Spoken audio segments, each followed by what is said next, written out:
Humingi pa tayo ng karagdagang update hinggil sa nakatakdang pagbabalik bansa ni Mayor Jane Veloso mula sa sentro ng balita ni Kenneth Pasyente. Kenneth? Yes, Joshua, kasunod ng naging anunsyo ni Pangulong Ferdinand R. Marcos Jr. na maiuwi na sa bansa si Mary Jane Veloso, hinihintay na raw ng Philippine government ang official response ng Indonesian government sa naging request na maitransfer sa bansa si Mary Jane. Inaasahan na maisasapinal yan sa lalong madaling panahon.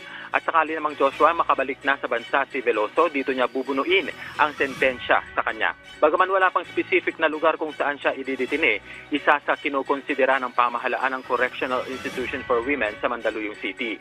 Nilinaw naman ni DFA Undersecretary Eduardo De Vega na walang hininging kapalit ang Indonesian government taliwas sa mga lumulutang na haka-haka.